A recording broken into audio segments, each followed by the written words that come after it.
If you had experience of trauma, say, for example, and it's created the feeling of fear, and your fear is that it could happen again. And you don't know this, but every time you think about that future, that possible worst case scenario, and you feel the emotion, you're conditioning your body to become the mind subconsciously of anxiety. So now, all you need now is some cue in your outer environment that says it's unsafe, that there's damage there, that you are a victim, something's bigger than you that could have an effect on you. Well, now that feeling of fear is going to cause you to think thoughts equal to it. We do a lot of studies on brain coherence and heart coherence. And let's talk about what it's not, okay? I mean, so when there's an emergency or when we're aroused by some threat or some condition in our life, or we can't predict an outcome, we can't control an outcome, we have the perception that something in our world could possibly get worse, we switch on that primitive nervous system, right? That fight or flight nervous system, and now the game is fight, run, or hide. The problem is with human beings, when we're at it, we feel like a loss of control. Our brain all of a sudden tries to control everything in our life. So every person, every object, everything, every place, every experience that you've ever had is mapped in your neocortex. So the arousal of the stress hormones drives the brain into a very high brainwave state called high beta. But then as you shift your attention from one meeting, to another text, to another person, to another thing, to another place you have to go, every one of those different elements has a neurological network in the brain. So like a lightning storm in the clouds, the brain starts firing out of order. It starts firing incoherently.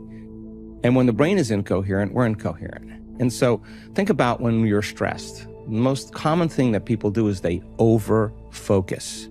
They narrow their focus on whatever it is that's driving them to pay attention to it. Yeah. And so then the act of paying attention to the problem is actually driving the brain further out of balance.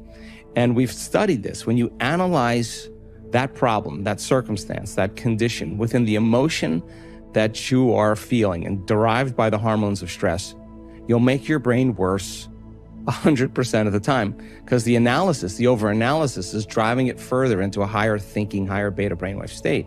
So this kind of narrow focus is what causes the brain to be a house divided against itself. So we thought, well, why don't we do the opposite? Why, instead of narrowing our focus on the cause, something physical, something material, because the hormones of stress actually heighten the senses and cause us to become materialists. So matter is the issue when there's survival. It's whatever's around the corner. It's whatever's going to happen.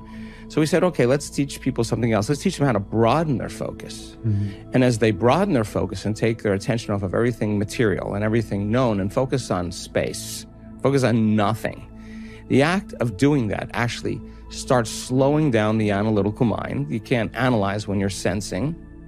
And it starts to change the person's brainwaves into a slower brainwave pattern. Right. And so now as you start slowing your brainwaves from that high beta, you start slowing down, you're shifting gears, you go into a mid-range beta, then you go into a low-level beta, and then all of a sudden you get into alpha. Now alpha, when you're in alpha, the voice in your head, the critic in your mind goes away. That voice that's talking to you stops, and the brain tends to see in images, pictures. That's the imaginary state. That's the creative state. And in alpha, when you're out of survival, you're looking for answers. You're creative. You're looking for new ways of doing things.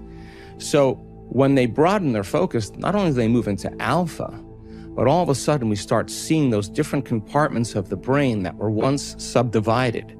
Yeah. All of a sudden starting to unify. Different communities of neurons that were fragmented start to synchronize. So the person then no longer needs the environment to feel that fear. They just have the thought about that condition now. And now they're literally knocking their brain and body out of balance by thought alone. And the body's constantly living in emergency mode. And it takes a lot of energy, a lot of resources to live in emergency mode all the time. And guess what system becomes compromised by it? Immune system. Your immune system. Why? Because you have two protection systems. You got a system that protects you from dangers in your outer world. That's the gas pedal. That's the sympathetic nervous system. That's the fight or flight nervous system. Danger, threat out there. Use all the energy because you gotta survive. And when you survive, you got to take care of your body. So right. So now that system can work really well short term. It doesn't work really well if you keep it on all the time. Because if you're mobilizing all that energy for some threat in your outer world, there's no energy in your inner world for growth and repair. There's no energy for long-term building projects. And energy leaves the brain and it leaves the heart and it moves into these lower centers, because now you're tapping the body's resources because there is an emergency. But whether the emergency is real or imagined, whether your anger is valid or justified or not, that you're tapping the body's very energy to heal by doing this. And the immune system says, well, we're part of really the other nervous system. We're the brake, we're the clutch. We need to get into relaxation. We need to get back into balance again. And when we do, then we'll metabolize, then we'll assimilate, we'll reproduce, we'll excrete properly. So now you got this kind of battle between the gas pedal and the brake, and the immune system says, hey, listen, if there's foreign agents, if there's viruses, bacteria, molds, funguses, listen, we don't have a whole lot of energy here to deal with them because we're fighting this war out there. There's no homeland security. So they shut down certain receptors in the immune system. They shut down function of those lymphocytes, those white blood cells that are your inner army of protection. And it takes a lot of energy to fight a virus and a bacteria. But if there's no energy, hey, listen, it takes energy to raise the body's temperature. Where do you think that comes from? That's part of that branch called the autonomic nervous system.